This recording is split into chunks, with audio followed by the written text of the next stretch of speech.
لائق سب تکریم سامعین مکرم، زندگی گزر گئی، اس فکر میں گزر گئی، اس کوشش میں گزر گئی فلاں ناراض نہ ہو جائے۔ نہیں، ایسا نہیں کرنا، فلاں روٹ جائے گا۔ زندگی کے بہت سے سلسلے، یہ حالیہ قربانی میں گوشت کی تقسیم کو ہی دیکھیے، ابھی اتنے گھر باقی ہیں، فلاں مستحق ہے، اس کے گھر بھیجنا چاہیے، نہیں فلاں بھی رہتا ہے، نہیں اس کا حق زیادہ ہے، نہیں چھوڑیے، اس کے گھر میں نہیں جائے گا، وہ ناراض ہو جائے گا۔ ہمارا معیار کیا ہے؟ خوشی کا موقع ہے، شادی کا موقع ہے، نہیں ایسا نہیں کریں گے تو فلاں ناراض ہو جائے گا، کچھ نہیں ہوتا ہے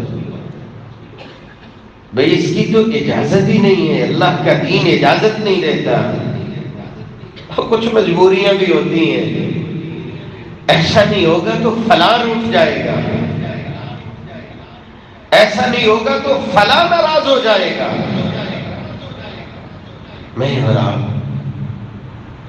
سال ہر سال گزر گئے،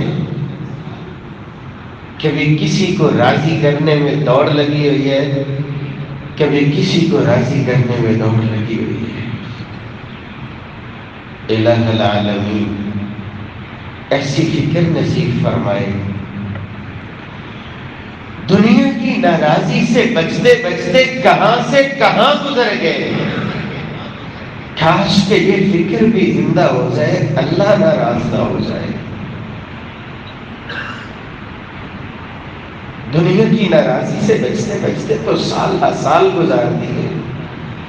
آؤ مل کے ایسا ارادہ کرتے ہیں، آج کے بعد ہماری فکر یہ رہنی چاہیے اللہ ناراض نہ ہو جائے۔ دنیا کی پرواہ چھوڑ دیجیے، اللہ کو راضی کرنے میں لگ جاؤ۔ جس دنیا کو تم حسرت بھری نگاہوں سے دیکھتے ہو، اللہ تمہارے قدموں میں ڈھیر کر دے گا۔ اتنا انسان دنیا کے پیچھے بھاگتا ہے، نہ ہی دنیا ہاتھ آتی ہے، نہ ہی خالق کی رضا ہاتھ آتی ہے۔ رسول اکرم صلی اللہ علیہ وآلہ وسلم اس بات کا کتنا اہتمام کرتے تھے، اللہ ناراض نہ ہو جائے، میرا رب ناراض نہ ہو جائے۔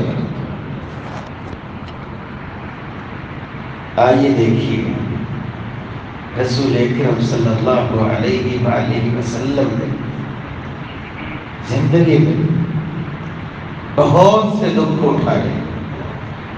جو اللہ کے پیارے ہوتے ہیں نا، ان کی زندگی میں آزمائشیں بھی اتنی بڑی ہوتی ہیں۔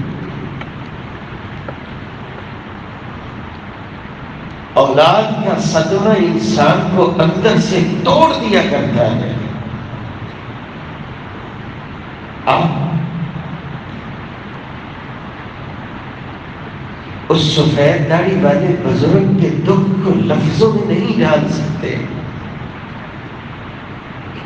چاند سا بچہ ملا ہو، بڑھاپے میں ملا ہو، بڑی دعائیں دیکھتے دیکھتے آنکھیں نہ بھرتی ہو، اسی بچے کی میت ہو، یہ والد اٹھتا ہو، جنازہ پڑھتا ہو، اپنے ہی بچے کو دفناتا ہو، اس کا صدمہ لفظوں میں ڈھالا نہیں جا سکتا۔ ہر جب ایمان زندہ ہوتا ہے، انا للہ و انا الیہ راجعون کے بول ہوتے ہیں، اللہ کی تقسیم پہ راضی ہونے کا جذبہ ہوتا ہے، پھر اللہ آسانیاں بھی فرماتا ہے۔ آپ صلی اللہ علیہ وآلہ وسلم کا صدمہ کتنا گہرا ہوگا۔ بیٹے تو اللہ نے دیے تھے، ایک ایک کر کے بلا لیے، آخری بیٹا تھا، موت و حیات کی کشمکش تھی، بلایا گیا، آپ تشریف لائے تھے، بچے کو اٹھایا تھا، ہاتھوں پہ ہی روح پرواز کر جاتی ہے۔ انا للہ و انا الیہ راجعون۔ کیسی حالت ہوگی؟ دفنانے کی باری آتی ہے، کس دل کے ساتھ